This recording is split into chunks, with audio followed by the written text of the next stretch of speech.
Yo, people, what you telling me back again with another Red Talk? Cass, what's good, man?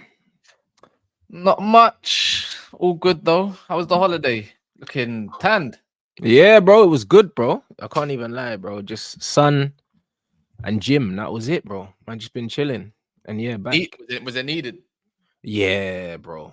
It was needed. It was needed. And now man's back, fam. So yeah, bro. Do you find it different? Do you feel it? Do you find it kind of difficult to get back into that groove again a little bit? You know, obviously you got to get your money and all this kind of stuff, but you know, like getting into the zone of like YouTube and doing all the videos again, getting to the swing of things. Because I Not find really. I kind of find it hard to adjust sometimes when I get a bit too relaxed. Nah, you know what it is, yeah, brother. Like I've been doing this for so long. It's Oh part yeah, of my true. it's part of my normal routine. When I don't do it, I miss it. Like when I don't do it, I feel like it's awkward. Like this is the first holiday I've had where I Yeah. was actually able, yeah, to switch off and not feel like I should be working. You know them ones. Like I even when I'm chilling, yeah, I'm always on my phone, just waiting for yeah, something. see, that's what I'm saying. I did like, bro, I left my phone in the hotel room and I was just by the pool chilling, bro, and I just weren't You know what I I call weren't it? engaged, bro, like at all, bro. And it's the first time I've been able to do that, bro, in like 7 years, blood. You know what I mean? So Yeah, you know what I call it? I call it it's not dragon sickness. For YouTubers, if you got something good going on for YouTube or you're really invested, it's called dragon sickness. It's like dragons with gold in it. They just can't. You just can't. It's weird. You only know it when you're in it. That's no, all I. 100%. So it was one of them ones where I brought my camera with me, yeah, just in case the guy got sacked in it. That was it. And I said, I'm on. So that was Believe it. it. Other than that, I was like, yeah, I'm gonna take a week off. You know what I mean? So I uploaded one video. That was it, bro. And international break, it's easy to switch off during international break. Do you know what I mean? So nah, man, it was good. I can't lie. And I man's just back like I never left, bro. Do you know what I mean? Man saying Agate's injured. I didn't know that. I know Kobe. They said Kobe's gonna be out for 7 games, blood. I think they include so basically the month till next international break he'll be back. So look, you know what? It's just and you know what it is, yeah. It's unfortunate for Kobe, but I said it yesterday on my own channel. I was like, it's probably a blessing in disguise. If it gets this guy gone because you don't have the Yeah, tools or acquire a better player, then yeah. run it up. I mean, it's a sacrificial pawn in this game of getting 10 arc sacked. So if it has to be, it has to be. Agate is individual training. I know that for free. So it's not as bad as what it makes out. Yeah, but he's not even playing him anyways. I doubt he was gonna play him. Nah, bro. You see the article that came out? Oh, it's Ten Hag's looking to finally integrate him, bro. integrate him You into the don't need team. to integrate good players into the team. You just play them. What's it? October, September. It's been a good month and a half since Agate's came to United, and he's had and what's it called? He's gone away. He played in the first international break. He got fit, and he still didn't use him. Used him against Barnsley and cameos. Yeah, there you go. Yeah, man. I've had I can't believe Ineos, man. Glazers 2.0. That's what their names are right now. it's not looking great anyway for the manager, but brother, I don't care. I'll be real. Do you know what I mean? I just don't care, bro. Like Kobe needed a rest. He didn't have a preseason. He should not have Didn't have a holiday. Yeah, he shouldn't have played in the Community Shield. Community Shield. Do you know what I'm saying? So it is what it is. This is the rest that he needed. Do you reckon this is what it really is? They say it's a muscle injury, but I reckon medical departments come out and just said he's just knackered. And no, I reckon he has got a muscle injury, but the muscle injury comes from fatigue. Of course it does.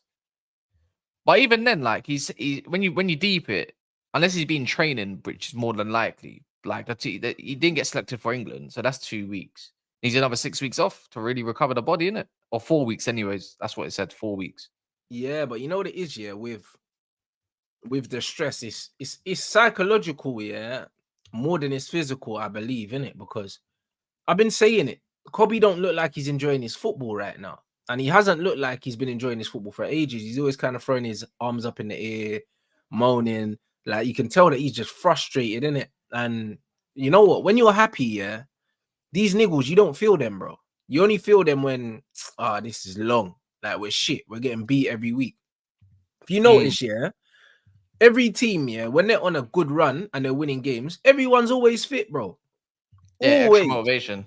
Bro, 100%. You only start feeling that little niggle in the shoulder, my ankle, my knee, and that when you're losing, bro. When you're winning, man are playing at 70% and you're fine.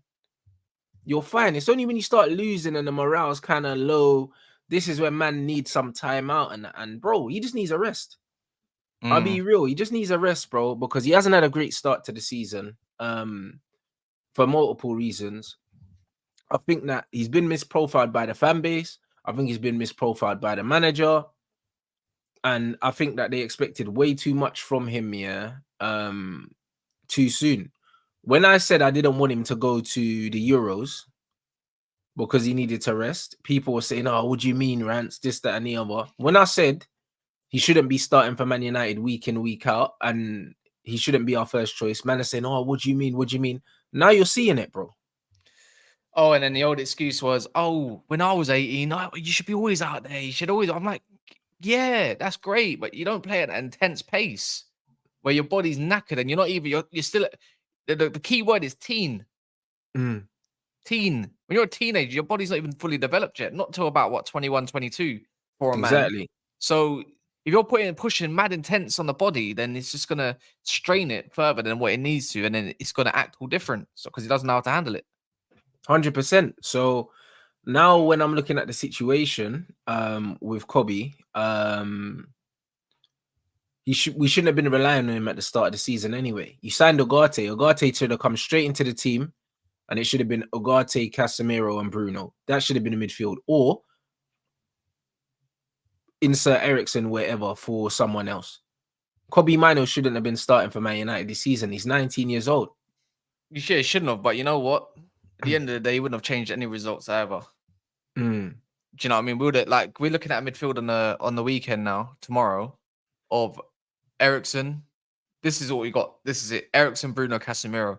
I've never known a midfield and looked at a midfield where you say there is zero legs.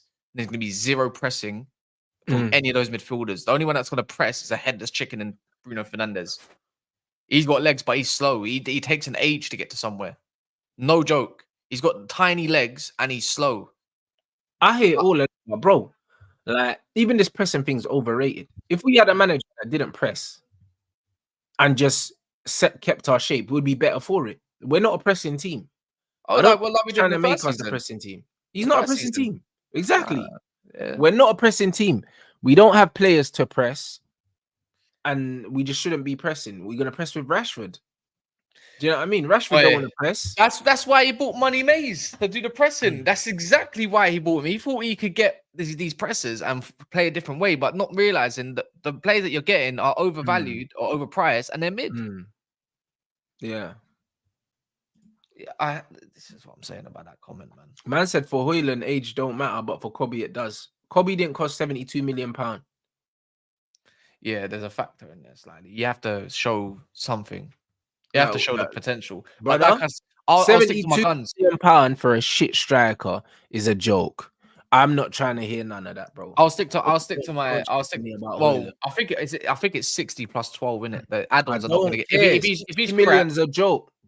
Either way, I'm not judging a lot of these players, 90% of them, until I can see some valuable coaching in it. The brother is shit for his country, bro. Let's forget the coaching. Man watched him at the Euros. He got hooked every game. No one of them might look good. He's rubbish. Ericsson was still scoring. Yeah, but I'm not even looking. And also the other guy that we got linked with at Sporting Lisbon looked good as well, blood. Yeah.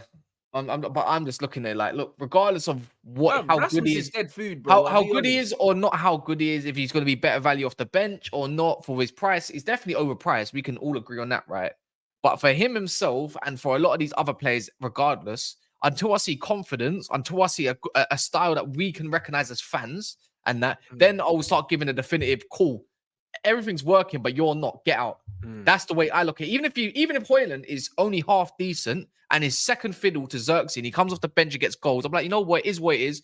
He just got bought in a bad regime, and now he's in here. And if he can't work out his value to goals ratio for what he's worth, then get rid of him at the end of the day. But I think you know what it is? We express too much anger to a lot of these players, and for good reason at that, to be fair. Because if you're crap, you're crap. If you're not a game changer naturally, even when you're bad, it just means you're not that good anyways. If we're being real, you need a system to help you out.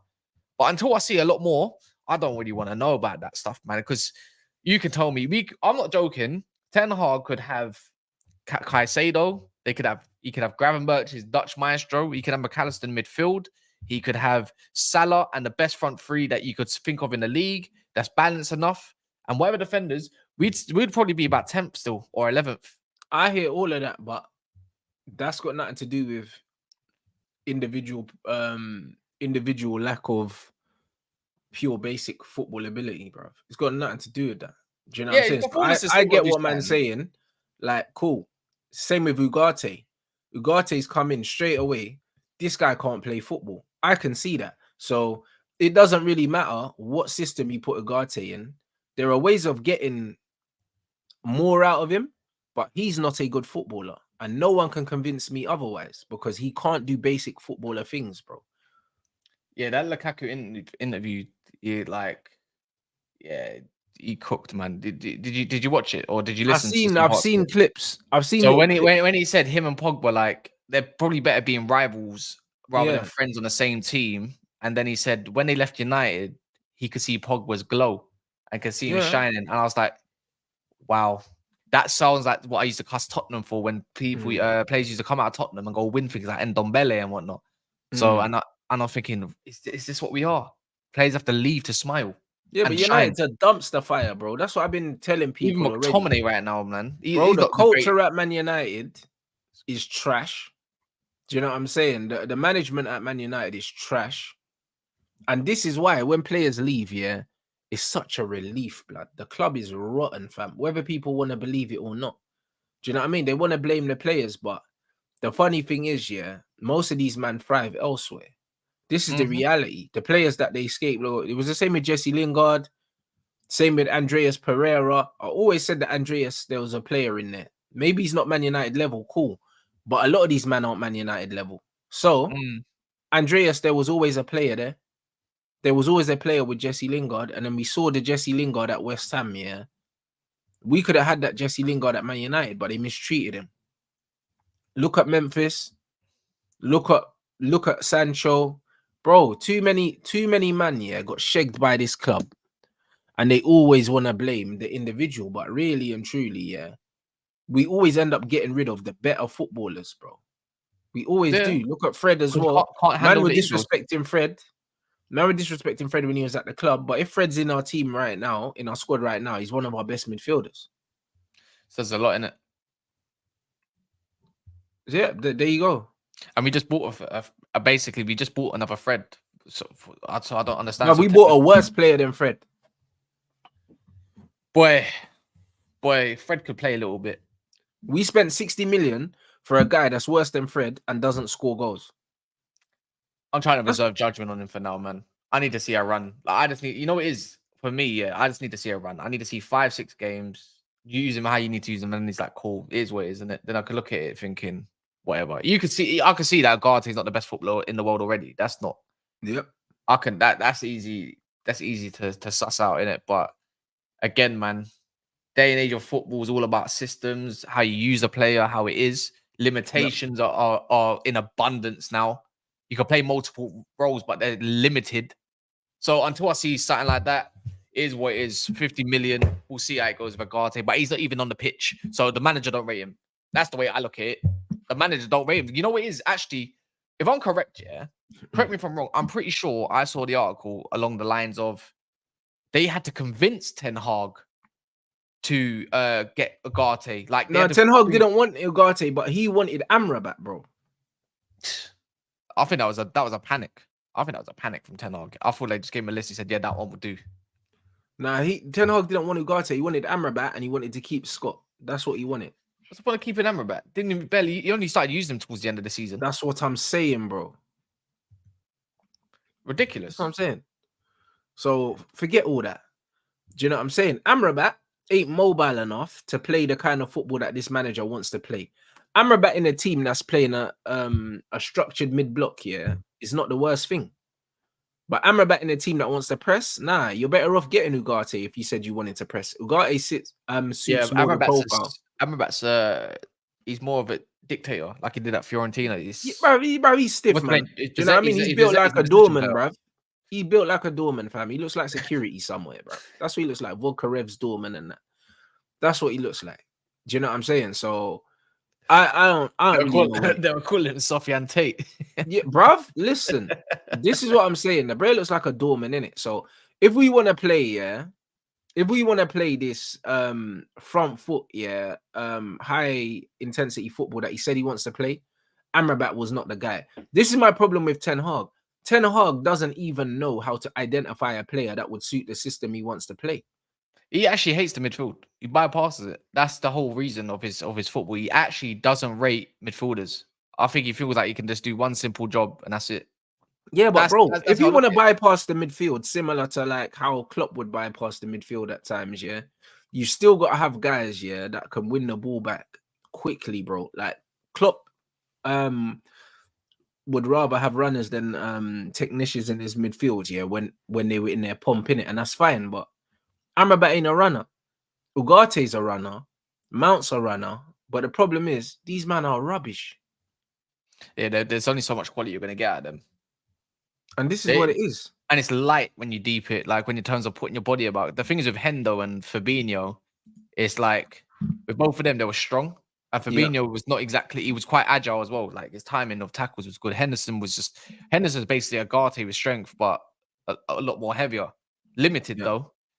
But actually, Henderson could pass a ball proper. Like he actually had a good pass. I'll give that to him. And then obviously Wijnaldum was there. He's more of the technician, small guy, and he just got an engine out of a technician. With us, Mount's just a runner. He's kind of similar in a way, technically, but he's too safe. He's way too safe. It's too much like Tom Cleverley. Like it's just too sideways. Mason Mount isn't better than Jesse Lingard. Nah, he's not. No, you're right. He's really not. He's not better than Jesse Lingard, bro. And this is what I'm saying. Like Man United have done such bad business, that we can talk about players and stuff like that, but bro, we always end up having the players at the club and we end up losing them. We end up getting rid of them for worse players. We missed out on Sander Berge. I stick by it. I remember we was on the stream when we was talking about it, like one of the first streams. I remember someone that can actually play first phase and play. Look at him at Fulham. He's basically just doing Polina's job with a bit more technical ability. And they're going for what? 20 million? Yeah, 25 or something like that. Yeah, allow it, man. Yeah, cool, whatever. This is what I mean, like this. And he's still got veto power. So you don't need to convince a manager. If you want that player, you're buying him. You're giving it to the manager. So this is what I say when he's got a new contract. He just has an extension. He still remains with everything. This is another reason why they should have got rid of him when they could, because he still has the power to say yes or no. Yeah. Legally. I've had enough, man. I don't even know if I even want to watch the game tomorrow. I'm watching the game tomorrow. There's no other decent game on at that time, bro. That's the only reason why I might watch it, bro, because it's a 3:00 game. You know them, man. Who else is playing? You got the Spurs game before, and then you got Arsenal after against Bournemouth. That's just what it is, bro, because Chelsea play on Sunday, and City play on Sunday. So the United game's the only kind of game on, or else I wouldn't watch that shit. Do you know what I'm saying? So it's one of them ones where I'm going to watch the game only because there's nothing else. There's nothing better on. And that's literally it. But I'm not expecting too much tomorrow, bro. Like, Thomas Frank, brother. Like, the way these men have been scoring early goals, bro. I'm just waiting for them man to dunk on United, and I'm waiting for Ten Hag's excuses about injuries. Now, there's no Ugarte. There's no Kobe Mino, Luke Shaw. Brother, the stats I'm seeing for Luke Shaw's injury since he's come from Man United is hilarious. It's hilarious. The Brez missed like nearly 50% of the games. I saw something. He's missed over like 200 odd games. He's missed 5 seasons worth of games in 10 seasons. Dude, that's mad. Yeah. That's insane. Because we would have signed him Van Gaal's first season, which was 2014, I believe. Was it? Or 2015? Van Gaal? For who? Yeah. Was it 2014 or 2015? 14, isn't it? Van Gaal was 14. Well, there you go. And it's 2024, bro. So there you go. Yeah, So 2014 he came. I remember for yeah, 30 so million 10 from Southampton. seasons, he's missed 5 seasons worth of games. Luke Shaw. That's criminal. Yeah, So that's about 300, 250 plus the extra games, Europa. That's over 300 games. bro. And these men were calling me racist, yeah, for calling out Luke Shaw When? all these years ago, bro. They said I don't like him because he's white and that. When was this? What This back on the Fugly channel? years ago, blood. Listen, yeah, from then I've been calling out Luke Shaw for since what 2018 or something like that. Mm. And then man, I said, right, Rants don't like him because he's white and all that. Yeah, all right, bruv. You know them way there. Shit don't even make no sense. Rants only rates the black players. All right, cool. If anything, he should actually probably have went in 18, 19. That's probably should have been his final He's season. trash, bro. Bruv, when Jose was telling I don't man, think he's a bad player. He's not a bad player at all. He's just not fit.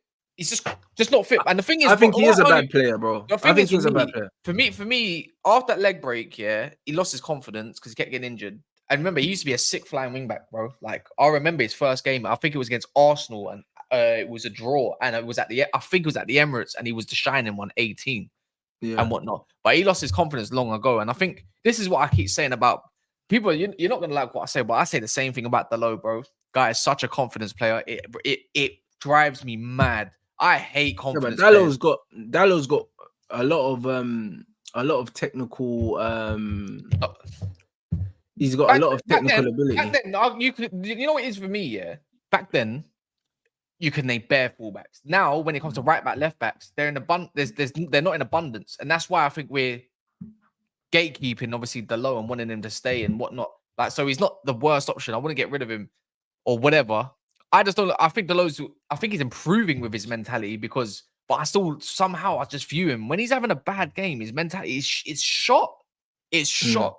But the only thing about Dalot this year, which I don't think has been fair on him, is that he's not playing in the position he was thriving in towards the end of the season. And the season he had last year, he was very confident and he was one of our better players. And he was our player of the season last season, bro. We should have stuck Mazraoui on the left if you're going to invert him anyways, because Mazraoui is clearly the better technical player. Left back, you're not going to use him going to fly, then use him inverted. This is why I say this guy's a dunce, and use Dalot for what he was doing before. And then obviously he can do the inside cutting. I'd rather Dalot be the attacking player. He clearly likes to shoot. He clearly likes to get forward. He can get back. It's more of his game than Mazraoui's game. Mazraoui's game is more like cutbacks, the cutbacks and keeping the ball. And defensively, he's more than sound. So I just think he's been not utilized correct. Stupid. Yeah. And then you know what? If us fans can see this, how can they not see this? No, I hear it. But that's why he should be inverted. He should be inverting Mazraoui because Mazraoui's a better technical player. But also, Dalot was our player of the season last season on the right. And this is how I know, this manager's dumb. Because if it's not broke, don't fix it. He's come off the back of a good season. Just let him continue to play. Let him continue to play on the right. Put Mazraoui on the left. That's it. No problem. So you don't disrupt the order that we've had before. But then maybe his psychology was, let me put Mazraoui next to Delit because they know each other. I think that's dumb. I think that's just stupid. You don't need... I'm not gonna lie. You always need as a guy who ended up at fullback myself, or because I hate running in it, and then just to find myself running more, anyways, than centre mid. It's just like you have to develop your relationship with your left centre back all the time. But I'd find it's not really that different from developing a relationship with your whole back line, bro. You need to, even your other fullback, you gotta be watching all the time their positioning, because there's no point flying up if they're flying up. Yeah. Do you know what I mean? Unless you've got a different kind of way of playing, like someone that's going to drop into your position, you know that's going to be the case. But I don't like leaving my defense exposed. So that whole relationship of left centre back with a left back is bullshit. And obviously I'm not at top level, but this is Sunday. This foot was down even to like Saturdays. No, listen, you don't have to be at the top level. Yeah, football is football at every level. Do you know what I mean? The mechanics of football are the same at every single level.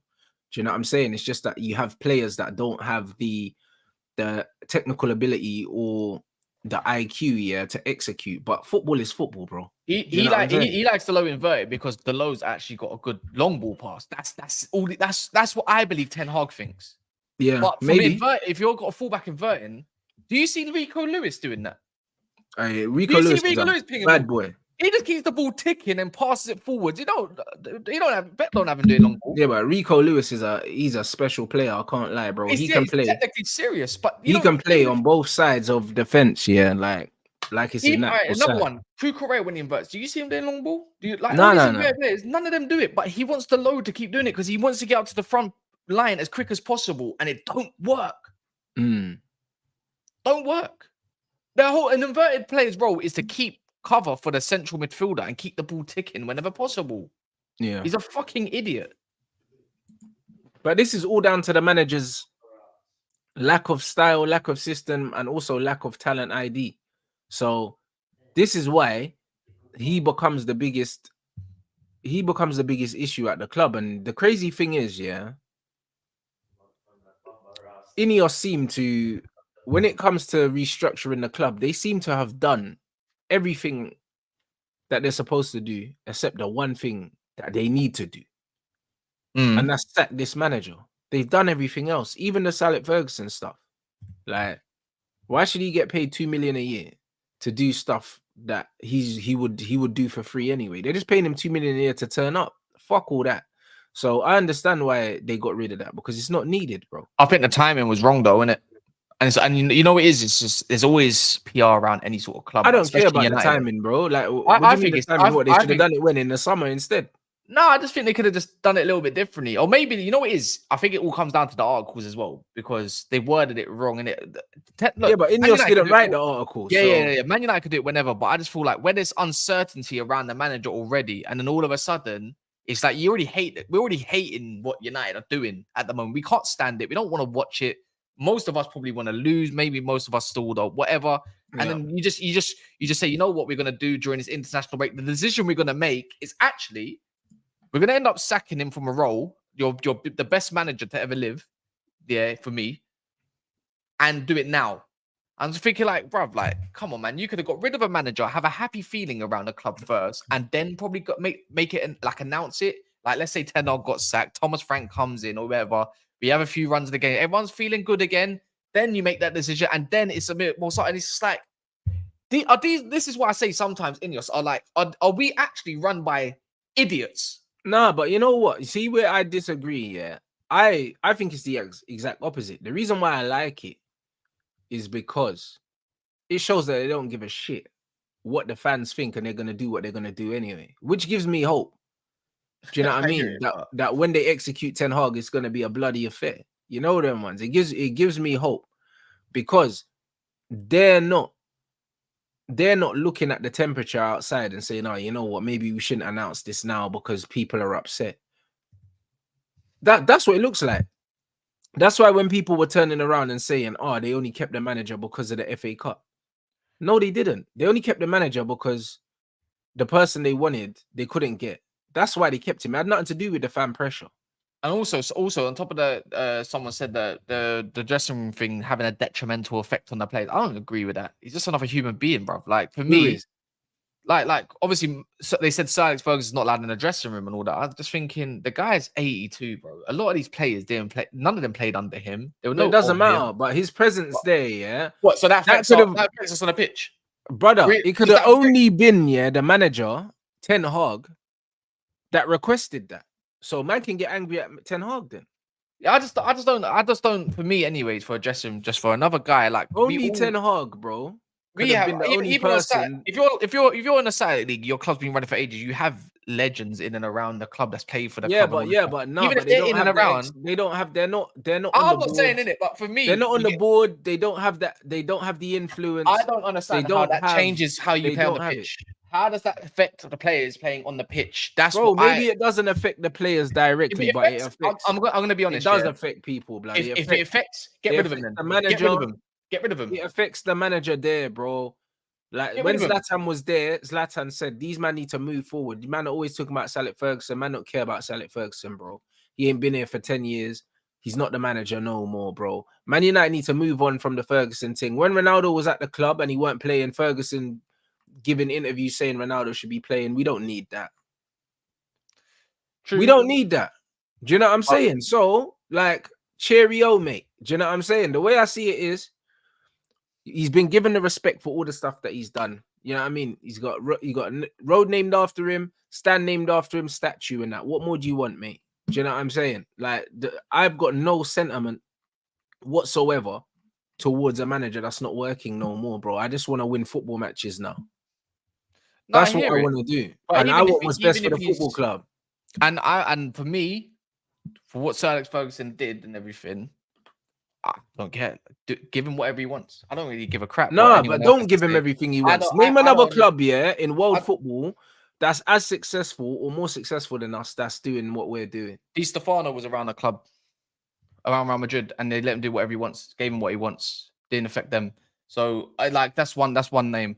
For me, United. We always talk about United. For me, with United, it's like, don't lose your identity regardless of what the situation is, and don't put blame. What identity?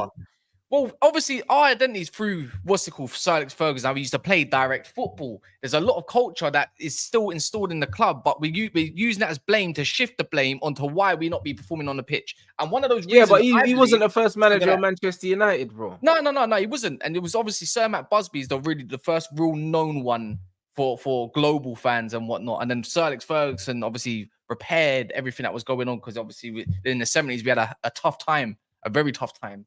Yeah. Don't get me wrong. I don't think there's nothing wrong with that decision. He's still a non-executive at the club anyways, and he was happy for the role. Point regardless. But I didn't realize I supported Sir Alex Ferguson Football Club. Direct football, wing play, I didn't realize I attack. If you don't know, read about it. That's all I'm going to say. I don't support Sir Alex Ferguson Football Club. No, you know what? For me, anyone that's trying to use that as an excuse for why we're not performing on the pitch, I think it's useless. I think that's not an excuse. Thank you. It's not an excuse.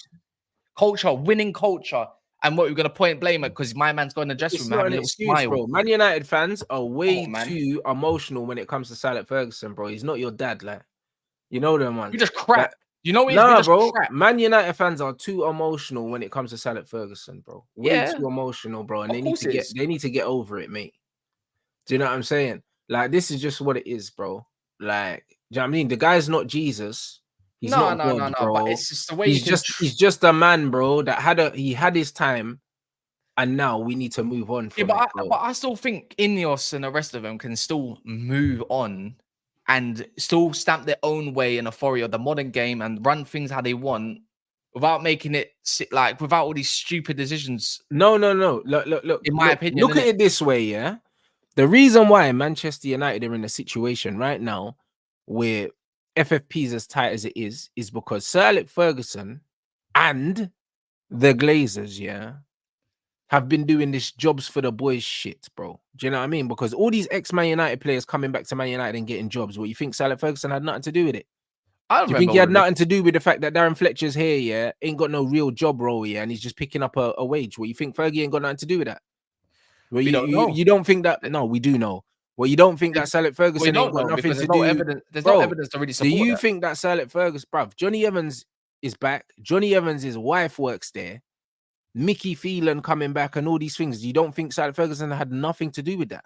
I think Ole Gunnar Solskjaer being there and Mick Phelan coming in because he trusted him and he tried to get an what? And you think that Sir Alex Ferguson never had nothing to do with Ole Gunnar Solskjaer coming in? Most board members, executives, and all that have says and no, but bro, answer the question though. I don't know because it wasn't actually said in any article. I don't know.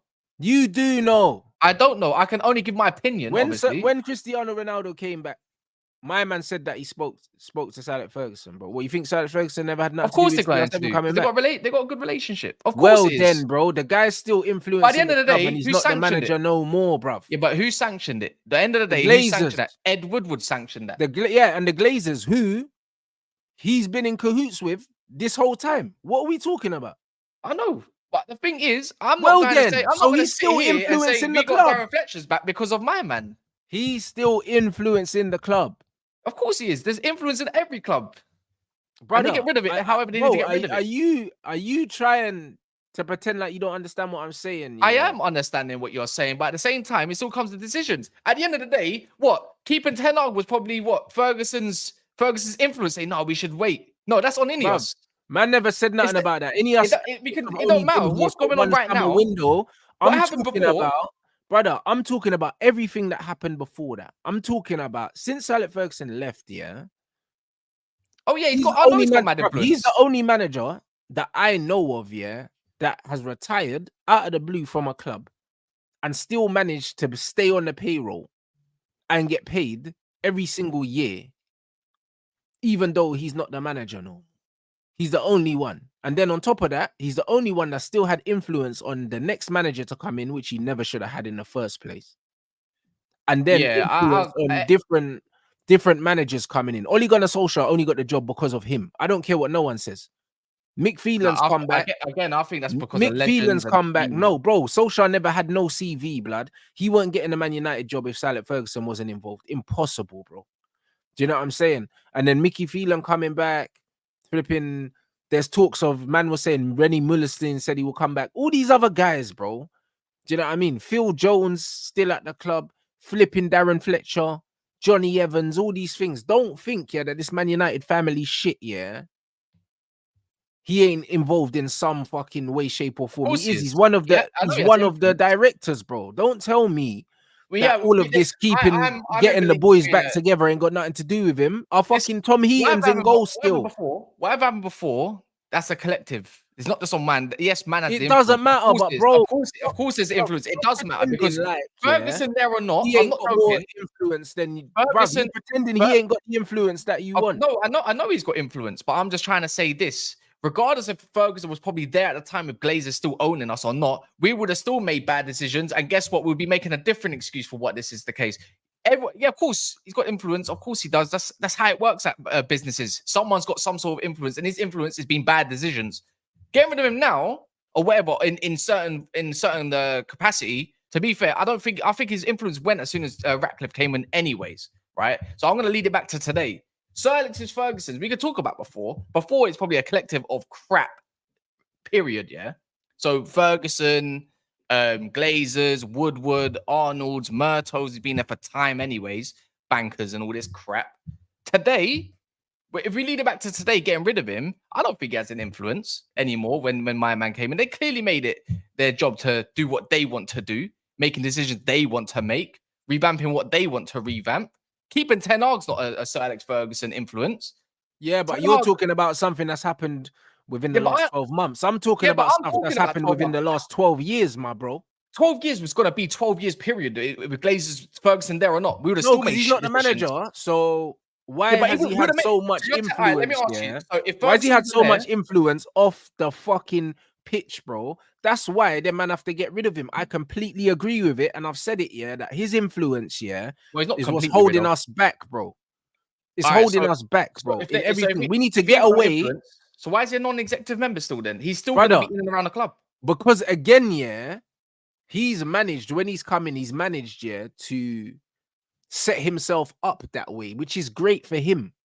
Do you understand what I'm saying? But what I'm saying is he's the only manager, yeah, that's had this much influence on a football club, bro. I don't support Sir Alex Ferguson Football Club, bro. No, I hear it, but I'm not. Well then.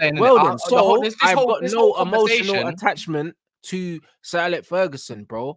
Do you know what I'm saying? That's you then. For me, that is me, because I'm a fan of football, blood. I'm not a fan of a person, bro. He's 82 years old, bro. I'm not emotionally fucking attached to him, bro.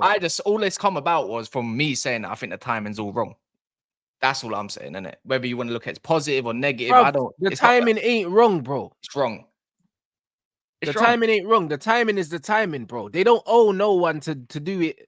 So most of our failures have come from the timing is wrong. It should have been done 10 years ago. According to you, most of our failures in the last 10 years is because of Sir Alex Ferguson's influence. When did I say that? You just kind of said he made the Ollie decision. No, I didn't kind of say, bro. I didn't kind of say, the Glazers. He's the one that's doing this. Yes, you are having an emotional conversation with someone that's not me, because I don't know who you're talking to right now. Did you not just say that? I don't know who you're talking to, because you're telling me that I said something I didn't say. But you said the influence he's had for like the Ollies and everything else is pretty much reason why I said that he's been involved, bro. He's not blameless. They're all involved. I didn't say it's all his fault, bro. But they're all involved. What are we doing? But they're all involved. What are we doing? Yeah, but I don't. For me, for me, it sounds like a target to a man that probably is the reason why you support the club. No, in it the doesn't. first No, place. he's not, bro. Yes, he no, is. he's not the Yes, reason he I is. support him. The Yes, reason he is. I, Stop bruv, lying, bro. You bruv, lie. I'll be Don't real, lie on Cass, here, yeah. bro. You're pissing me off now, bruv. You know why? Yeah, but because you don't like you're what being I'm saying, 'cause I'm emotional. challenging you. You're being emotional. Nah, man. No, You're the this is reason. not a challenge, Fergs bro. is the reason why you support this No, club. he's not, bro. The reason I support this football club is because my uncle supported this football club and I inherited this football club. I didn't support it because of one man, bro. I don't know him. I've never met him, bruv. So what are you talking about? I could never support a football club because of a manager, bro. That's crazy. I don't know him. What do you mean? Well, no, of course we don't know him. Obviously, we don't know well, him. then, so how can I support the club because of him, bro? I don't know him. Yeah, but I'm pretty sure all the success that came with it in the past was because of that. No. It's a good reason. I support him because my uncle supported him, bro. That supported Man United. That's it, bro. That is it, bro. Football fans inherit their football clubs in many different ways. You can't tell me why. You tell me I support the club because of him. No, I don't. If my uncle supported a different club, I would have probably supported that fucking club. 99% of this chat does, pretty much. No, they don't, bro. Yes, they do. No, yes, they don't. do. Brother, listen, our success is down to him. Listen. And our downfall could be also down to him. Bruv, who cares? Exactly. Who cares? So show my man a little bit of respect, innit? What's that got to do with anything? Because you keep just saying that he's an influence. That ain't got nothing to do with nothing. This is how I know, yeah? This is how I know. You're having an emotional conversation, brother. I'm not, though. Because how can you say that give man respect, bruv? He got all the respect when he was still managing for what he did. He's got a statue. He's got a stand. He's got a street named after him. He's got a knighthood. That, bruv, he's getting loads of respect, bro. But what I'm not going to do, yeah, is pretend. Is fucking pretend that that's got anything to do with right now. Because it's got nothing to do with right now. It's called a legacy, blood. It's a legacy. He stopped managing in 2013. Why are we still talking about, man, 11 years later? What other football club are you talking about an ex-manager 11 years later? I don't know. Real Madrid ain't talking about fucking Jose no more. But he wasn't a legend. The only latest legend that you can say for Real Madrid in the last 20 years. Arsenal fans ain't even talking about Wenger no more. And they're not winning nothing. He was a legend, but they're not even winning nothing and they're not talking about Wenger no more. And Arsenal are not winning and they're not talking about Wenger. Man United fans are an emotional fucking cult, bruv. None of them. That's what they are. He did. None of them. They're an emotional cult, blood. This is not the church of Man United. I'm not a Christian, blood. I don't go church.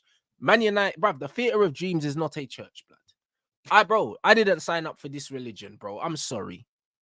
You know, like that. So I'm not here for man to tell me this bullshit. Because Arsenal ain't winning trophies right now. They ain't won no leagues and that. Them man are not talking about Arsene Wenger. They're not talking about him. Because what? So why the fuck are man still talking about? They do talk about a manager that ain't managed. Who don't talk about Arsene Wenger? Who don't talk about Arsene Wenger? Well, Arsenal fans don't talk about Arsene, bro. I hear it pretty much every other stream about the Invincibles and all this kind of stuff. He's remembered, but he did not.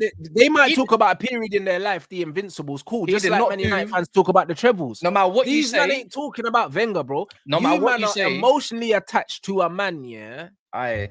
No matter what, yeah. You're emotionally attached to a man, bro. It's not healthy.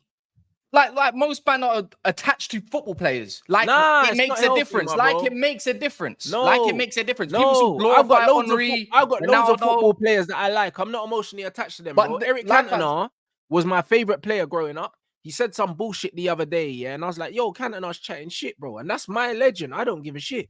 Because I'm not emotionally attached to a man, bro, because it's not healthy.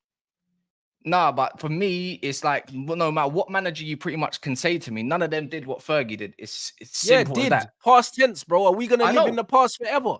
No, obviously not. But you was talking about his influence and all this kind of stuff. No, because I'm talking about influence in the current day. He still has a lot of influence. By the way, I'm in agreement. I've said Ferguson shouldn't really be in and around making all decisions. I've said that. So why are you complaining about the fact they get rid of him then? For me, I just think it's just like the way it's been done and the timing of stuff and everything along the lines of. Why do you care about the timing, since bro? He's been sacked, to get done, but since he's never a good time. Since he's been sacked or removed, let's call it removed. It's like he's the target. And now, from what I gather from you telling me, whether you said it differently, to defend him, bro. He's a multi-millionaire, bro, with his horses and that. For how you came across, I know about that. You don't For how need you your came defense, across, my for how G. you came across, you said the reason why we kept Oli, the reason for Ronaldo, the reason for this is because it's heavily of his influence. So that technically it's all down to him then. But I'm trying It's to not say, all down. You see, you well, said some, you that's how it mentioned came a few across. things and then you said Yeah, the all, first bro. part. That doesn't make That's how sense. no, because that's what I said at the first, how it came across. Yeah, and if You I've didn't taken it know. That's differently, just how you took it, bro. yeah, Because you exactly. That's emotionally how it attached came to it. across. But what I'm trying to say is, regardless if Ferguson was there or not, we would have still had the same shit decisions, the same probably shit managers, and the same shit 10 years. Let me tell you something for free, yeah. If he wasn't there, we wouldn't have seen Darren Fletcher. We wouldn't have seen Ole Gunnar Solskjaer. We wouldn't see Phil Jones still at the club. We probably wouldn't see Johnny Evans come back. Johnny Evans' wife wouldn't probably still be there. There's bare things that happen. The And we'll still Ronaldo be in the coming same back. position. You don't want Ronaldo, you know. And Sir Alex Ferguson was like, "What do you mean you don't want Ronaldo?" That's what happened. Yeah, Bro. no, Oli said he didn't want him. I What are you guess what? talking about? We'll still be fighting for Europas. We'll be still talking about top four, regardless of the decisions. We'll still be in where we are right now. Regardless if it's a shit decision at the time or good or however you want to perceive it, or if it's his influence or it's not, we would have still been where we are right now. If Fletcher didn't get that job, by the way, no one's even taking that role anyway. So who gives a one shit? thing that's jarring about like some of these conversations is that when you say something that's immeasurable and you can't quantify it, it doesn't mean anything. You're saying if he wasn't here, we'd still be here. You don't know that. I don't know that. So Ronaldo, you said about you can't Ronaldo. quantify it. If we got another striker, Ronaldo, what? Ollie's going to be in a job right now as we speak. You reckon, yeah? Brother, Oli shouldn't have been in a job in the first place, my G. Jose Mourinho still would have got sacked. Yeah, but that's not the point, bro. It's non-quantifiable, bro. It doesn't matter. We still had the Glazers in charge with bro. John Murtough and Richard Arnold and all these guys. But Matt bro, Judd, those are his guys, though. How do you know that? They weren't there. They took over the roles. I know from back then when my man left, I'm pretty sure they got the co-executive chairman, which we never had before, in Ed Woodward. I don't know how good he is with Ed Woodward. Unless you know something I don't know, then educate me in it. If he had a mad relationship hold on, 1 second, 1 second, 1 second. So you think, yeah, that the Glazers are not Sir Alex Ferguson's guys. However, I don't know. He's managed to retire and keep a job the whole time he's there. But you reckon those are not his guys? I don't know if they're his guys or not. I actually don't know. I think they're the Glazers guys, isn't it? And I know obviously Glazers, Ferguson, hold on, they were there. Hold on. No, hold on. I don't know if they're these guys. Because you know what it is with certain people, yeah. You know it's with certain people. Because they love someone, they can't see nothing negative in what they do, bro. Everything is like these men are perfect. No one is perfect, yeah, in life, bro. Everyone's got flaws. Everyone does things that maybe are unbecoming.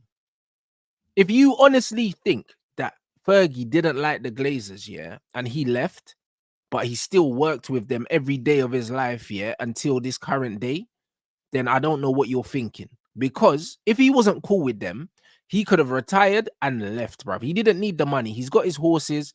He'll have a private pension. He'll have all these monies. The fact that the Glazers kept him on the payroll, those are his guys, whether you like it or not, bro. Because Ineos have just come in, bro. So if you don't think that he's had every bit to do with everything that's gone on, bro, then I don't know what you're watching, bro. You're watching a different film to me, bro. No, but him and Glazers probably had a good relationship. I remember even a takeover, there was always there was some sort of rumors around how they got there in the first place, and obviously they went in bed with Ferguson. That's how they actually got the takeover in the first place. Oh, I know all through that.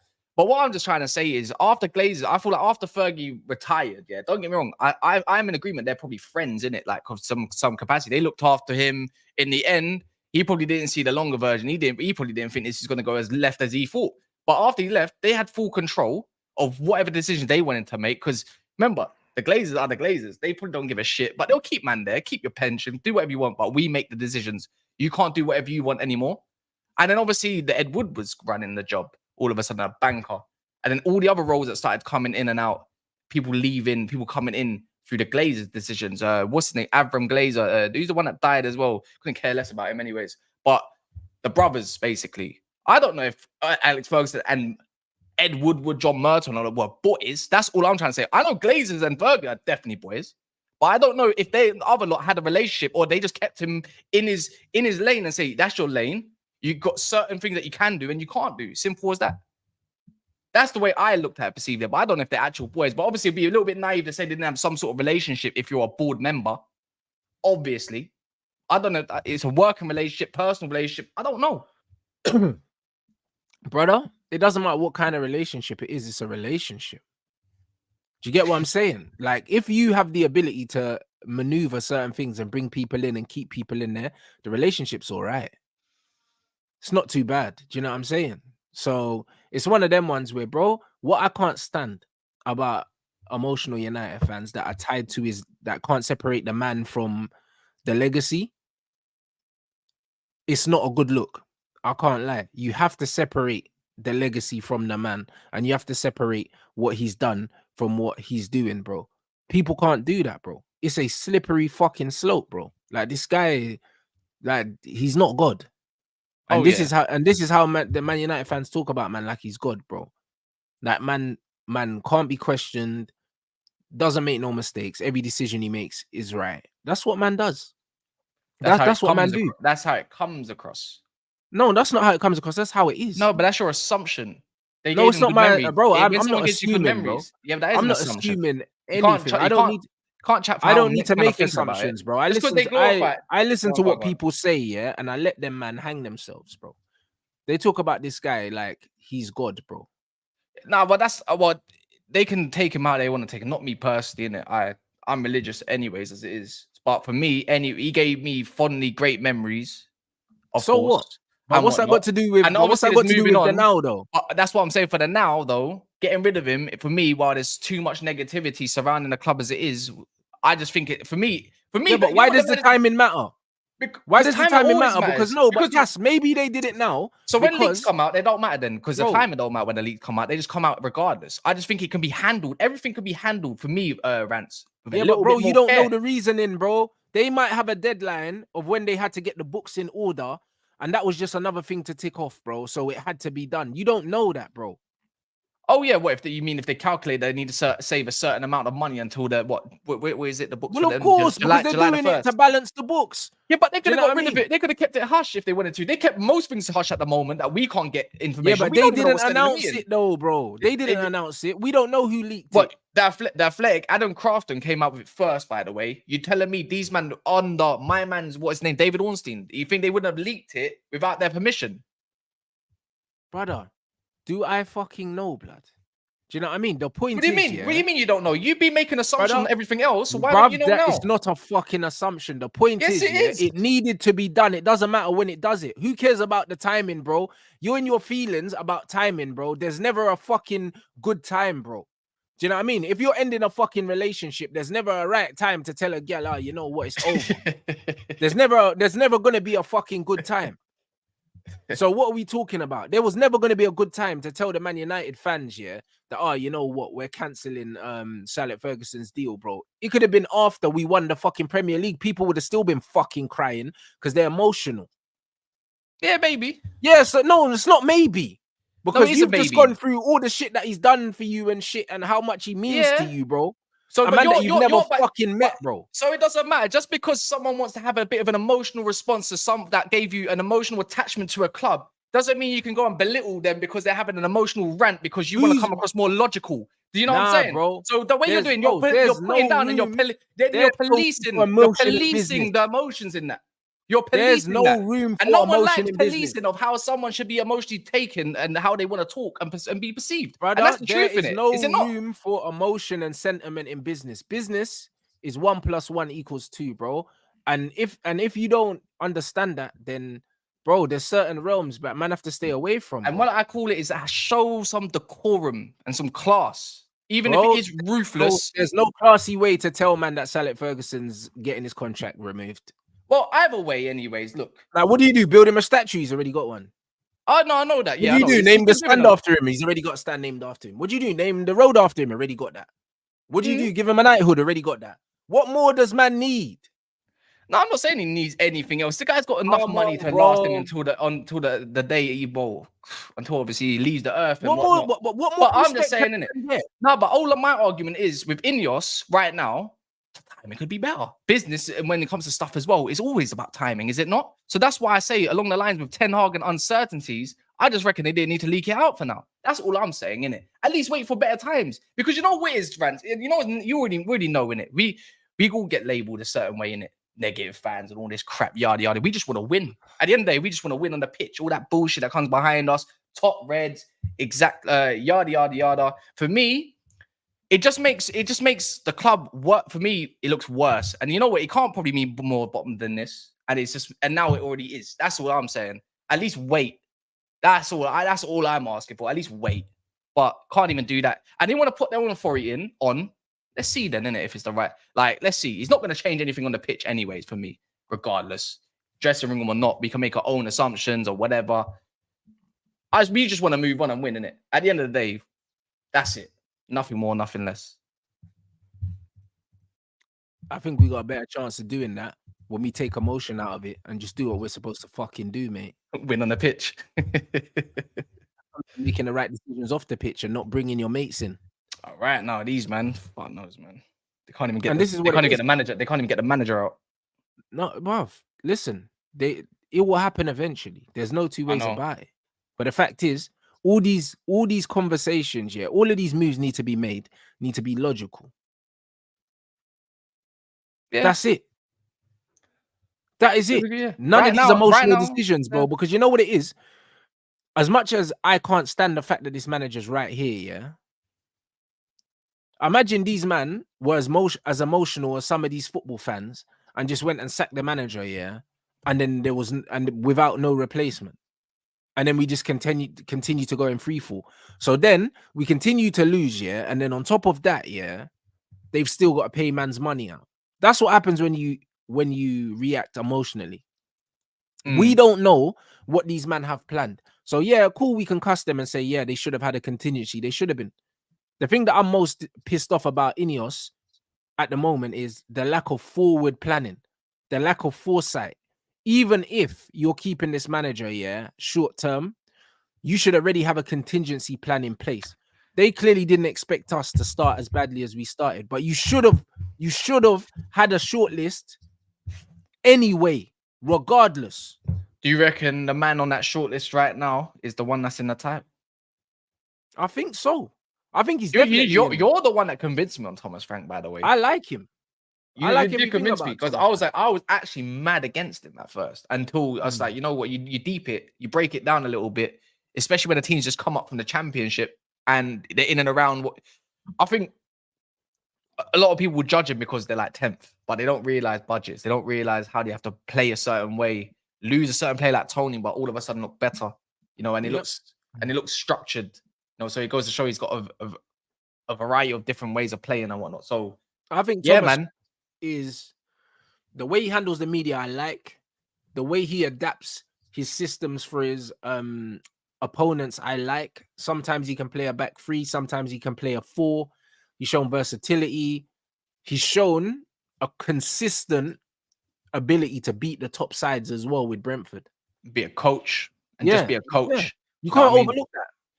You can't overlook that he's shown, yeah, that he can consistently beat the top sides.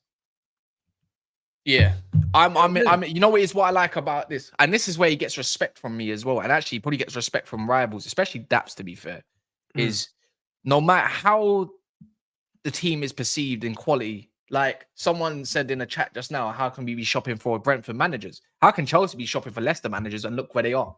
Yep. And you know what I mean? They got a better squad than us in quality. Don't get me wrong, but it goes to show even if someone's from a certain league, as long as they can do the right job for the right principles, you can get anywhere. Because this day and age, you can't really pinpoint to someone that has a CV because they're dinosaurs now. So we're in a modern era of managers needing to create a CV. Do you know what I mean? Like we're looking at Alonso and we're tipping him to be one of the better managers in the world. He won a Bundesliga with a team that never won it before.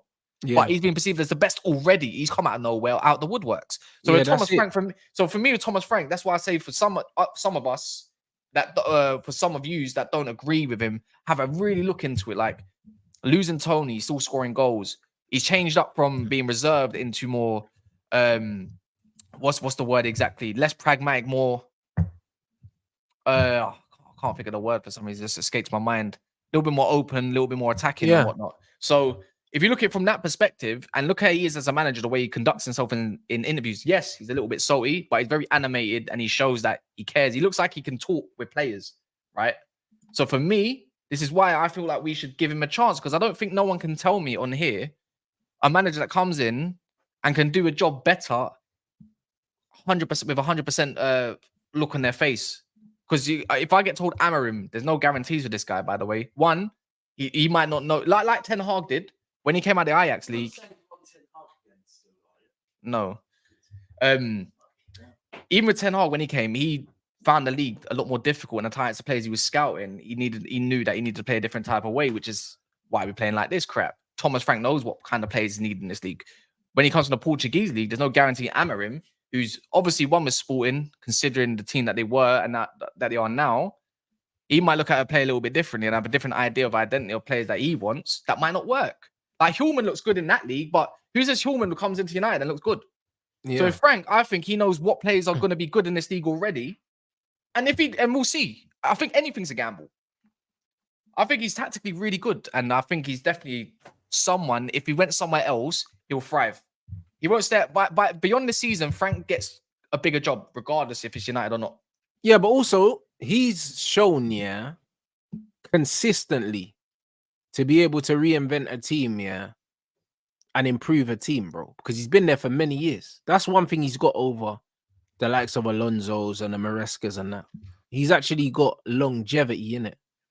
And that's what how long has he been there now? 5, 6, at least 6 years, I think. Something like that, yeah. So he's not no flavor of the month manager. I think he's one of the managers that have been at their club for the longest in the league. So, like, to me, that has to mean something. That must mean that he even deserves a goal. He's been there 8 years.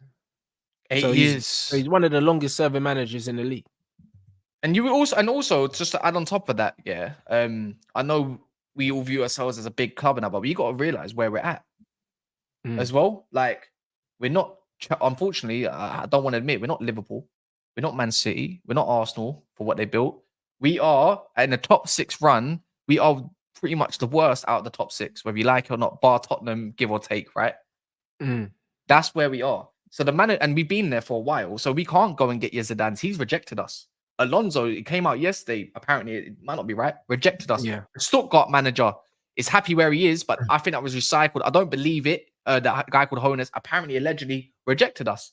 You know, the only team that manager wanted us was Thomas Tuchel, because really and truly, after Thomas Tuchel got sacked out from Bayern, I don't think Thomas Tuchel was going to get another big job after that. Yeah, I agree. PSG no more. Not going to go to Barcelona. They already rejected that guy anyways. Not going to go to Madrid. Not going to get a Liverpool job. City, obviously not Bayern no more. The only club that he can really redevelop himself was going to be Man United. And even then, that was a recipe for disaster in the end anyways, because I don't look at him as a project manager. So I know we're going to have to say don't lower your standards. But yes, we have to lower our standards. And our lowered standards is a gamble on a manager of whoever it is. That's the thing. I think Frank is not a gamble. I don't think he's either. And I don't think he's a gamble. Like, somebody compared him to David Moyes. I understand what you're saying with the Moyes thing in terms of his longevity at Everton. However, tactically, Frank is tactically way more flexible than David Moyes was. But I understand the comparison, because Moyes' Everton was a very, very tough team to play against. A very, very tough team to play against. And that was a good Everton, by the way. Yeah, it was. Baines, all of them. But also, the period of time that he was playing football in, that football was acceptable. Yeah. Moyes was never a Man United manager. Thomas Frank can set up a team, especially with the players who have at his disposal, for a 3 at the back, or for a 4 at the back, or for a 2 up front, or a 3 up front. He's not afraid to change it, innit? He's not afraid. He can be proper, bro. And you know what I mean? Like, he's a very good manager. Even if he don't hit the ground running with us, he can definitely sort us out on a coaching aspect, until we can prove that we're a sustainable club with sustainable tactics, that people know when they come to Old Trafford or later New Trafford or wherever it's going to be, that you can't just come in and think you're going to rock up with 3 points. Like, that's what we are right now. We're 3 point collect. Every other team, we're 3-point collect. No, we're not the 3-point collectors. They're 3-point collectors anytime they come out Old Trafford. And that's the worry. That's the worrying part. Brentford, every time you view Brentford, you're like, oh, we got Brentford away. Yeah. We got Brentford away. Oh, this could be a tough game. You don't know what's going to happen, but more time, Brentford are a tough team. So, No, fact. and again, for him, I think the difference again with Moyes as well, with that whole longevity, is what separates is their personalities. The way he handles interviews, we don't know how he's going to handle it when there's pressure at United. I think when pressure hits is when you get the true value of a manager. Like really and truly, you see with Moyes from his first interview, he said we aspire to be like City. That's where he went wrong straight away, and he lost all the respect in just like that. Yeah, because he worded it wrong. Yeah, he worded it wrong. Frank conducts himself way better. Like I said, he is salty though, but I don't mind that. I you know what? I wouldn't say he's salty. He's hot-headed, innit? A bit like Jurgen Klopp. You know them ones, like them man lose their mind and start saying some. That's a very good comparison. Yeah, they lose their mind, bro. Like if they lose a game, they're bad losers. But I like that. Do you know what I'm saying? I like that though. You know what I'm saying? Like this Thomas Frank thing has never managed egos. People need to get away from this, bro. People need to get away from this. This argument is lazy, and I'll tell you why it's lazy. Because every footballer's got an ego, blood. You've got fucking Sunday League fucking footballers. Look at Tony. Look at he disrespected Brentford on the time. Bro, time man's talking about they haven't managed players with egos, bro. There's loads of players at Brentford that have egos, bro. Do you know what I'm saying? So, like, this not managing ego is nonsense. The difference is, all it is at certain clubs, certain players, if they've got a bigger commercial value to a club, it becomes a kind of tug of war with the ownership and the managers, because the manager might say, you know what, I know that Rashford's worth loads of money to you, but I don't like this guy. Like what happened with Ralph when Ralph benched Rashford. Stuff like that. It's not dealing with the egos. It's dealing with the commercial business side of football and the football side of football. That's where the push and pull thing is, because you might have a player that commercially is valuable, thinks they're all that, but you don't fucking want them. Like I said, like with Carsley, like and Bellingham, for instance. I know Lee Carsley wouldn't have wanted to play Jude. So it's one of them things you can tell, innit? You could tell. You could literally tell. He's playing Jack Grealish in a 10. He didn't want to play Jude. He liked Jack Grealish in a 10. Yeah, he did. It was, and this is it. So that was never going to work. Do you know what I mean? Can I also add on to this part? I don't actually believe, unless you disagree, Rants, I don't actually believe the dressing room is toxic within the players. I don't think the players, I don't think any of them I don't think they dislike each other. I reckon they do like each other, but I don't think they got confidence in the style of football, the manager, the way that he communicates to individually, all of them. Agreed. And obviously, friends talk. I don't think there's, on the pitch, you can see that the players are trying for themselves, but they don't moan at each other. Have you not noticed any of that? They always end up having to go at the manager. Yeah, I don't see no civil war on the pitch. You don't see it. And also, if we're keeping a buck with this ego thing as well, with United right now, who up there really has done anything remotely decent to have and qualify for an ego? We don't have the top players anymore. We've got washed top players, or ones that used to be anyways. Let me call them washed, because I still believe Casemiro is a good player, and I believe he can be utilized very differently. I don't think he's washed and done out. Does he need to leave? Yes, of course, but I think he can be used, whether you like it or not. Casemiro is a professional for me. I don't see his ego as an issue. Issues of ego is probably Bruno Fernandes right now when he moans. But if you come into the club and you're not the club captain, or you get removed, your ego's finished. You're done. You're not in control no more. The new manager always has what he wants, at least at the start for the first 6 months. The only other one that you could say that could be managed is Rashford. But I don't like Rashford. I don't think he's a problem either. I think he's a confidence player that's lacking on a lot. He's trying, but he's just not getting, it's the message, what the manager wants from him is just not getting through. And I think he's actually matured compared to what we used to get out of him 2 years ago, even a year ago. I think there's a stage at a man's life. I didn't agree with that with him. But no, but I think I think he does an ego, but I don't think it's an ego where it's out of control. That someone I think it is, though. I genuinely think it is. I don't think. All right, yeah, fair enough. I think there's good stories to back up whether you believe it or not. I'm not even going to argue with that case because there's too much. No, but there's different types of egos. There's egos because, for instance, there's players, loads of top players that have egos on the pitch, but they don't have egos off the pitch.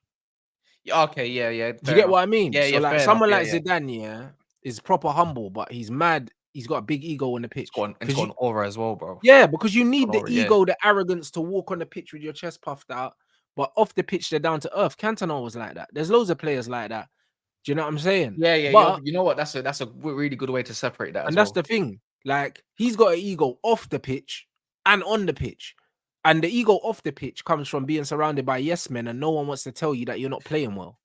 Do you know what I'm saying? And then the ego on the pitch comes from I don't know, because man don't do nothing on the pitch. You know them ones there. It comes from delusion because it carries over from off the pitch. Yeah, everyone, yeah. no one How wants to could you tell have, you how you're could you have an playing. ego off the pitch if you're even dead on the pitch? Like, You see what I make mean? it make sense. Yeah, This is what I'm trying to say. So, in order to get a Rashford that's useful to the team, man have to tame the ego off the pitch and let man know you ain't doing nothing in it. So you need to. And he's not afraid to bench, and I don't think Thomas Back to Frank wants to basics, be big afraid man. as well. I don't think he's afraid.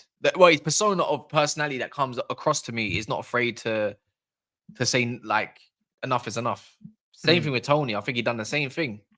So I think that's the only real player that But we him can and really Ivan Tony had a give. good relationship, They bro. did. And He didn't the reason why he had a good, brother. he had a good relationship with Tony because he stuck it on Tony when he needed to. Yeah. A man It's respect that. timing. And that's what you need in today's age. Phil Jones. Have you watched the Phil Jones interview with Rio Ferdinand by any chance? Nah, I ain't watched it. I'm not joking. I would recommend anyone to go and watch that. Like, it's not that typical Rio Ferdinand 5 podcast or anything. It's actually a really good insight into Ten Hag, errors back then, errors now, what he's doing and what he feels should be the way forward. It's just, I think it's really good. Even if you don't respect him as a player, just as the story itself. Yeah, but as a man, Phil Jones has been through different eras. He's seen a lot of things. So that's why it's a good watch, and that's why I say people turn on it after this, right? Yeah, but he's talking about what he feels that Ten Hag lacks, and he wasn't disrespecting because he's still within the under 18s coaching, and he's trying to keep it civil, but he's talking about he doesn't believe he's got the in as a whole the personality to keep up with the modern players of today. From back then, Ten Hag would have probably been a really good manager back then because different kind of era, different kind of way. You don't the way you communicate. A lot of you take on board differently, but now you pretty much have to kind of resonate with the youth a bit. Yeah, well, this is why you're seeing. But I've been saying that. But this is why you've been seeing younger managers now have more success. Look at Vincent Kompany at Bayern Munich. My man's kicking ball with these man joining in the training, and bro, they'll run through a big brick wall for him, bro.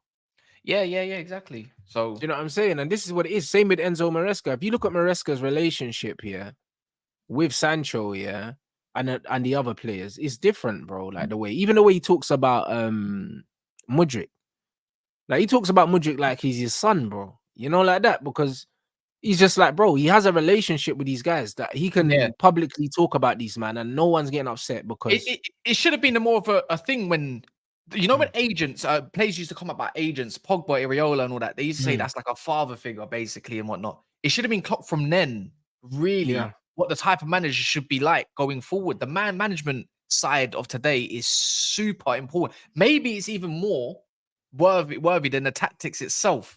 Because if you're a tactical manager and you don't have nothing going on for you, you're not going to get a tune out of these man, no matter how tactically good you are. I'm sure Ten Hag's a great tactician, but if you're not going to have a relationship like an actual, I'm not like, sure he is. I wouldn't go that far. I'm looking at you like I'm pretty sure he is, anyways. Nah. But they said the same thing about Louis van Gaal and that. But when it comes to the personal relationship part, anyways, now it's just needed. It's just they want a relationship. They want to know they can communicate and probably, in a one-on-one, can actually spill it all out on the table and talk. The man management side is important more than ever. That's the way I'm viewing it. Otherwise, you're not going to get tuned at all. Yeah, bruv. Listen, the bottom line is, this generation is the most sensitive generation to ever exist, and because of that, what do we call that? The woke generation, or whatever the fuck it is. Do you know what I mean? The woke, the politically correct, all this bullshit. Everything needs to be handled with kids' gloves, innit? Like, I ain't from that generation. I don't care about that, innit? I tell me the truth, innit? Just tell me the fucking truth, bro, because you probably gain more respect that way. Quick time, 100%. And you hand them to move on. If you can't say it is how it is. If I'm at a football club and the manager says to me, listen, mate, get on the phone to your agent, find another club because you're not going to get minutes here. I'll say, all right, cheers, gaffer. That's it. Thank you. Rather than you tell me, oh, don't worry, your time will come. Just keep working hard. And I'm working hard. A man are playing shit. and I could see that man are playing shit, and I'm not getting minutes, bro. Like, nah, I'd rather you just tell me, yo, get on the phone to your agent, go find somewhere else. I'd be that safe. So much respect for that. Ten Hag, oh yeah, rotation. No, you don't like Ahmad, just say it. Yep, it's just say it. Not Yeah, you know what rotation, you prick. And this is why I'm But saying, then again, yeah, he did do it. He done that. He said it about Sancho, though. To be fair, he Yeah. said, "Yeah, Sancho's not a good trainer." He didn't actually go mad into it. To no, be but fair. he said he wasn't a good trainer because he tried Yeah. to fuck up my man's reputation. He done that on purpose. That was calculated. Probably That's what that was, because More he didn't say likely. rotation. He didn't say that. He just didn't like man, and he tried to throw him under the bus. You can tell Sancho's. You can tell he's kind of an emotional person, anyways. Of course he is. Of course He's a quiet youth, lad. How old was he back then?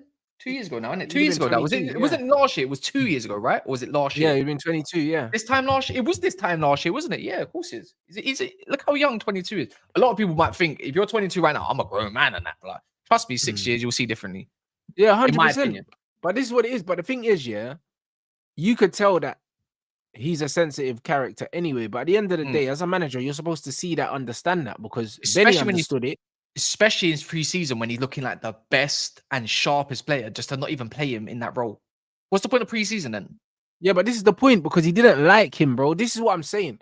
And it comes down to not only not liking the player, yeah, and being stubborn, but also the inability, got rid of him, you know. the inability to communicate, because he's gone straight to Maresca, and Maresca's been able to get the best out of him straight away, bro. So that's how you know it was never a player issue and it was a manager issue.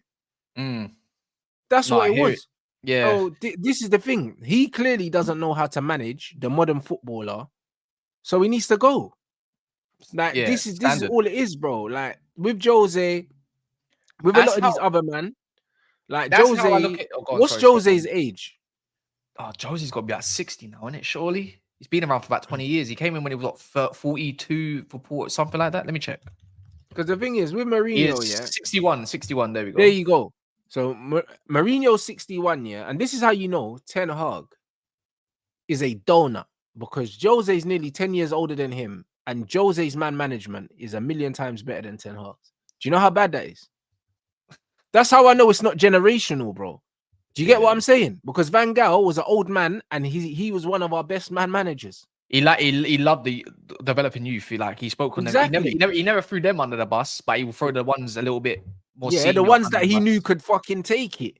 Yeah, do you know what I mean? The ones that were already supposed to be established and meant to be the senior players. Slightly, I slightly do wonder. I don't know if it's just because it's back then. I do wonder if you put if Lou Van Gaal got the backing players that Lou Van Gaal would have won us the title, yeah. If you gave him the Pogbas and that of this world, 100% he would have. Yeah, absolutely would have. There was a point in time when you deep it, we had a trio. Do you remember this trio? He put on the left. We switched from the 3-5-2, 4-3-3. I went to the game, Tottenham game, 1-3-0. We had I think it was Fellaini, Ashley Young, and who was the other one? Was it Mata? He had them all three next to each other playing football. And you deep it, the sort of players we just mentioned. Mata towards the last on his legs. Ashley Young, who's playing at left back. Yeah, and then we had Fellaini, who's stiff as shit. And we had this kind of system going, but it was boring, but we was defensively solid. Yeah, man, I do wonder if they gave him Schweinsteiger, and they gave him Schweinsteiger, and he said, "What am I gonna do with him? What am I gonna do with him? He can't run." Bro, but this is what I'm trying to say, bro. Like, LVG never got the players he wanted. If he got the players he wanted, he would have been successful. He would have been, and he still won, and he still won a trophy with. Do you know what I mean? With Utes, blood. I'll be real. Like, he's the only manager. Borthwick Jackson. He's the only one that I feel sorry for. Out of all the previous Man United managers, he's the only one that I feel like. Do you know what it is? Because I think a lot of us United fans were in a mindset back then of we should still be champions. 2012-13 season, we won. And but this is my problem with Man United fans. They've gone from having standards right up here to having standards right in the gutter. Wanted Oli to stay, and now wanting this manager to stay after a fucking FA Cup, bro. Yeah. This is how I know these men don't want to win, bro. Like, if we had the standards of what it is now as a collective fan base back then, and realized it sooner rather than later, then it would have been a whole different look when we deep it. These days, fifth place. Yeah, but this is my problem with Man United fans, though. This is why it all goes back to I'm a fan of a football club, that I expect to win trophies and to win games. It doesn't matter who the manager is. Man need to stop being too attached to Sir Alex Ferguson, bro. Like, because we need to be winning trophies, blood. Whether he was one of the main catalysts for that period of time is fucking irrelevant, bro. The point is, we still need to be doing that now. So when people are looking, people were still comparing what we were doing under Sir Alex Ferguson, yeah, to Van Gaal, which is why Van Gaal was seen as not good enough. But why are you stopping comparing it now, even though it's 10 years later? Because it's still the same fucking football club. It's still the same football club. We're still spending the same amount of money, if not more. We're spending more money. The revenue is record revenues. We're making more money. Why are the standards not the fucking same? They should be the same. And this is the problem. This is the problem. The majority of this fan base are too concerned about fucking history and all this sweet shit instead of winning football matches and being the best. And in order to be the best, you have to be ruthless, bro.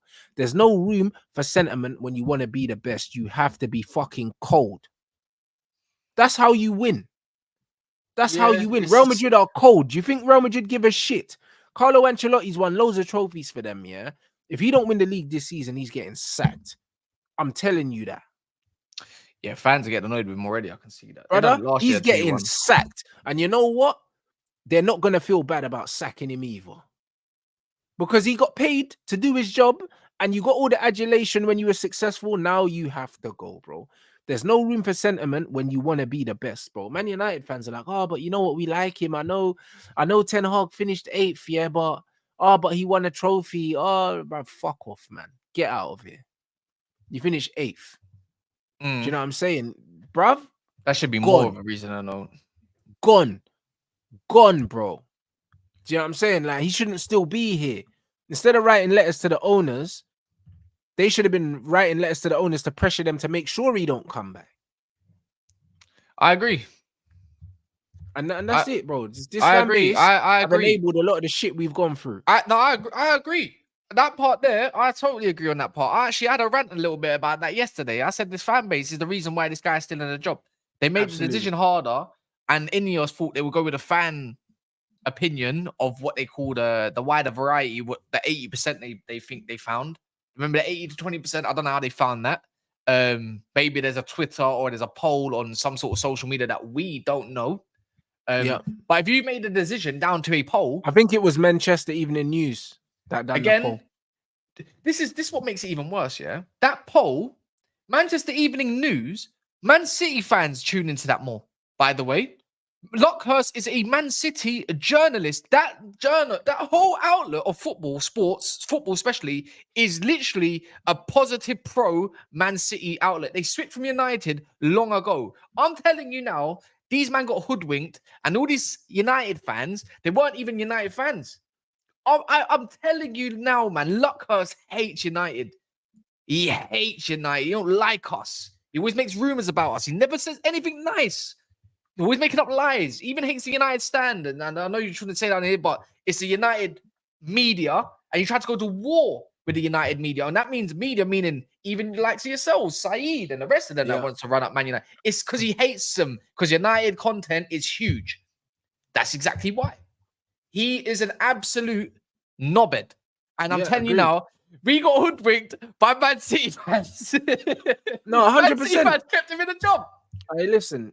Nah. City fans, they're definitely voted. Oh, they man. 80% votes. I think, bro, United fans need to wake the fuck up, bro. That's all it comes down to. This is what I'm saying. And you know what the maddest thing is, yeah? So yesterday there was about 50, 60 seats that weren't sold for Brentford, whatever. Why are you still going to the game? For me, it's like support your club however you want to support the game, support your club. Of course, spend your money, whatever. It's a day out, win, draw, or lose. But at this point, it's like I don't know how someone has, maybe they're better people than me, but I think by being there, you're enabling the manager to be there even more a little bit. And it's just like why? I stopped going because I don't like the manager. That's why man will turn around and say I'm not a real fan here because I'm not enabling the bullshit. No, it's support the club however you want to support it, but at the same time, the long-term picture. How can you sit there and support a manager blindly? That's just not. You're gonna sit there more than likely in misery. And even if it's misery and you call that punishment, we're sitting there in misery watching on TV. There's no difference. I'd rather not watch the game. I'm doing it because I'm a content creator. Otherwise, I wouldn't watch it. I wouldn't even bother. I stopped going after a season and a half of last year. I said, I ain't watching this shit no more. I went to there and I lost against Palace. I won against Chelsea. And then my last game was, I can't remember, I lost it. I was like, oh, this is dead. I'm spending so much money to go even just get out to Manchester. Why am I watching this crap? I'm bored. So this is what I'm just trying to get across is I'm not trying to get at the top red fan base as like directly in terms of personally, but you're enablers at the end of the day. And if you can't understand that, then you're just stupid. No, actually, but bro, I am getting at you directly, personally. You're stupid. Sorry. No, I'm but not they even are. gonna But try to it's beat around the fine bush. though. Like, cause bro, like I said, yeah, like I said, everyone is entitled to support the team however they want to. Just like you're entitled to raise your child however you want. Do you know what I'm see fit. saying? Like, bro, like I am not a fan of people policing how people support football clubs. Most of the people that don't like me is because they don't like the way I choose to support the football club, and that's fine. I couldn't give a shit. Do you know what I'm saying? But I'm not going to tell you how to raise your child, bro. If you don't want to name your child at birth because you want to wait and you're going to let your child choose their own gender and their own name and see what they feel, you can do that. That's not happening in my house. Yeah, but you can do that. You know what people don't want to take pinpoint? Look at the start of the season, the way we were talking. We slightly gave my man, the squad, the team, a little chance slightly to think like, remember the Liverpool game and before the preseason, the players, like we all had that little bit of hope in thinking things would just turn. But it's just when that little bit of hope gets stripped away from you, you're checking out, bro. You're done. Yep. Any human being's done without whatever it is in life. That bit got stripped away. That Liverpool game, that killed me. That I lost a part of my love. Like honestly.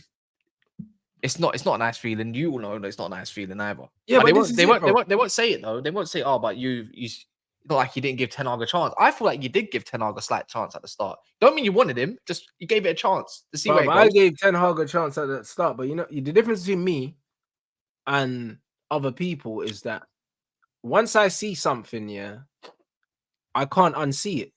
Do you know what I'm saying? Yeah. And the thing is, I've got too much integrity that once I see something and I call it out, that is it. Do you know what I'm saying? I'll make an informed decision, and I'm not afraid to make a decision early as well. Yeah, I'm not afraid. I'm not afraid. A lot of people want to wait until more people are starting to see things, because they feel safer in numbers. But I feel safer on my own. And this is just what it is. I feel safer on my own because I know if I'm saying it and no one else is saying it, then I feel like I'm in a good place. And that's how it is, because usually the masses are always wrong. So I'm happy to be on my own. There's comfort in that for me. So I don't really mind. When I see something that other people don't see, it makes me There'll be if we confident. lose tomorrow, if the booze will ring tomorrow, 100% it will. If we lose, when we lose, hopefully we do, then we'll boo. But then you're booing, that's your fault, innit? What's the point of booing now? Like, what's the point? You should have booed a couple games ago. When we could have, if they booed before that Tottenham game in masses, then he would have got sacked. Ineos are too in favor of what the fans think rather than what they think, in my opinion. I don't know. I think, like I said, if Ineos cared what the fans thought, then they wouldn't have taken Sir Ferguson's salary. I genuinely believe that they don't give a shit what the fans want. Maybe there's been a change of approach. Nah, I don't think so. I genuinely think that if Tuchel wanted a job, the manager would have been sacked in the summer, but he didn't. And they didn't want, because remember, Ashworth and Barada weren't in place. Tuchel's people contacted Man United. That's what happened. Because even when the stories were getting broken, it was clear that it was more from Tuchel's side than our side. It was very clear. He was saying that he was open to joining Man United. And then obviously we had the conversation. He said, you know what, I don't like the project. And we didn't have no one else. Same with De Zerbi. De Zerbi turned us down as well. Both of them turned us down. It wasn't the other way around. And I didn't want to believe that at the time. At the time, it was saying that they turned us down. And I was like, huh? That's not making no sense. Did they turn us down then? They turned us down, both of them. I thought is that we didn't allow them go to a next stage in the interview. They said no, kind of. Nah, they both got to final stages and they both turned us down, bro. Is it because of what they were trying to get, like in terms of they Because wanted some sort of the player lack power, of control that they would have had over the players coming in and stuff like that. They didn't like the project. Do you think they would do you think Ineos would take their approach a little bit differently now when it comes to a manager if they ask? No, I think they shouldn't. I think if they decided that they want to run a club a certain way, yeah, I think they should stick to their guns. I don't think that just because they got turned down by 2 managers that they should. So they want a yes man more time then. Yeah, but that's fine.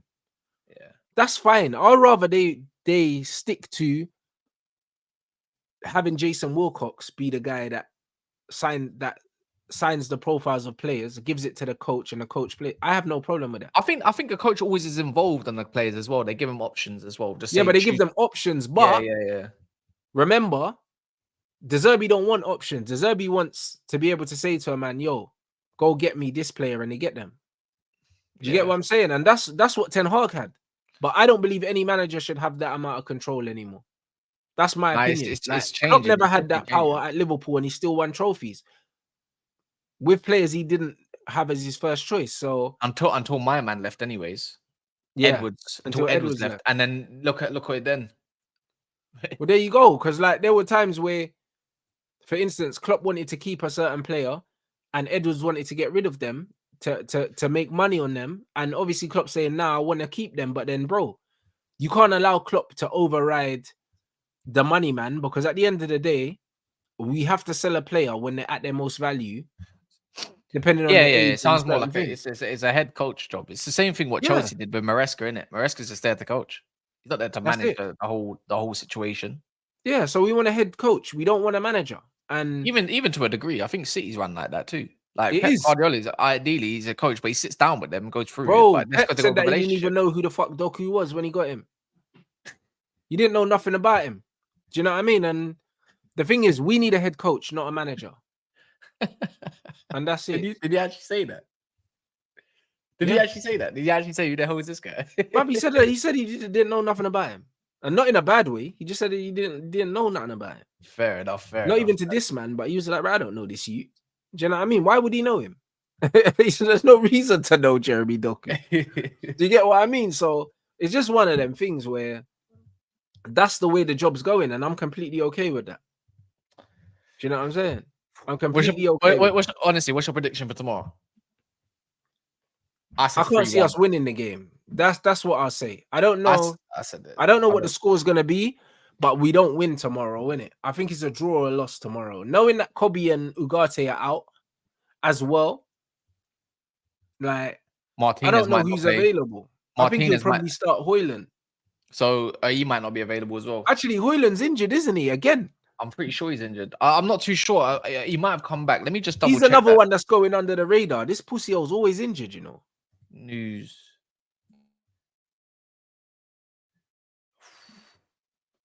I don't know, man. I think he might be. I think he's injured. No, they said Man United are hoping he's going to be back in a fit state. I don't think he's got crazy injury, but he's got a bit of he's probably got a knock then. But Lissandro's just come back from Argentina, I'm pretty sure, right? Yeah. I don't think he's going to play then. If he does play, it's going to be heavy-legged anyways. Right. I said the left back, Mazraoui's fit now, so we're going to have both the fullbacks. Is he available, though? Yeah, he's available, yeah. Okay. So that's easy. I think he's going to go with Evans and Maguire's injured, never mind. He's going to go with maybe Lindelof. No, he's going to go with De Ligt. I guarantee he goes with De Ligt and Evans. I can see that happening. The midfield it picks itself because we got no one. Yeah. So Eriksen, Casemiro, Bruno, that means they're going to run ragged in our midfield. Then we're going to have probably, I don't even know if Ahmad or Garnacho is even fit. Yeah, I don't know. But I think Garnacho was saying he had a knee injury or something. Yeah, something like that. So I don't see him starting. Ahmad, he didn't go to international duty, so I think you know what crazy about the Garnacho thing? Garnacho came out, said he had a knee problem, but the manager came out saying that he had to give him minutes when he subbed off Rashford, didn't it? So I don't know What what's the going game on. where Rashford was playing quite well when he got taken off? That Yeah, one. and then after the game, Garnacho said he was injured. Like, so I I've got a don't really know what's I got going a on. feeling. I got a feeling he's gonna go with Rashford, Anthony, and then he's gonna go with Xerxes. That's what I think he's gonna go with. I don't think he picks that man. I think Yeah, that's gonna be the team, and that team is not good enough to beat Brentford because that midfield is not mobile. They're gonna pin us back, and then Burmo is gonna have some fun. damn. He's gonna have fun. Yeah, and Viss is back, by the way. Player that we don't like playing against. Just put the nail in the coffin, man. Just hurry up, man. I can't see anything positive coming out of this game tomorrow, but we'll see. People, we'll be there. I'm gonna do the Stuttgart Bayern game at 5:30, guys, as well. So we'll do the United game at 3, the Bayern game at 5:30. That's top of the table clash, isn't it? Stuttgart. Yeah, I believe so. Stuttgart manager, I'm scouting him, bruv. So man's gonna watch that game. He's cold. Keep Terzic away from United. Yeah, I don't want Terzic, bro. He's a Turdich. That's his name. He's crap. Yeah. His tactics are crap. He doesn't develop any youngsters. Adeyemi, you can go through Bino Gittins, you can go through all of them. Didn't develop none of them in both his tenures at Dortmund. Not good enough. It's Ten Hag 2.0. It's literally 2.0 Ten Hag. I'm telling you for free. The only thing that I rate is his build up, but it's so slow. Slow. He's not a good manager, man. That's it. So yeah, yeah, man. It'll be interesting to see what United do. And yeah, we're definitely doing Stuttgart Bayern, doing United, and Let me check this. Spurs are playing the early kickoff. If my brother goes to the game, then I'll do the watch along. If he's live, I'm not going to be live at the same time. So it'll depend on if my brother's live. What you got coming up anyway, bro? For the rest of the day? I'm gonna do a stream now. Send me the link in it, and I'll redirect it. So, just put it in a private chat. Yeah, I got a stream now. I hit, like you said, over. I think I've been running it. You hit over 1,000 now. Yeah, I've done it like a week, to be fair. Yeah, so big up to anyone that did subscribe and whatnot. So I appreciate that. Other than that, I don't think I want to go live later. You know what it is for me on a Friday evening and stuff, unless there's a game on. I don't really like streaming. Yeah, I normally, if I'm gonna put on anything on a Friday evening, it's usually just a premiere or something, a Rants Reacts or something. Yeah, like I like chilling out. I'm going out later anyways because I just need to get a bit of different headspace as well. Typically, I'd be meeting someone, but they're away at the moment. So yeah, man. Yeah, that's that really. And then obviously the weekend, back to football and back to reality, and hopefully we get what we want.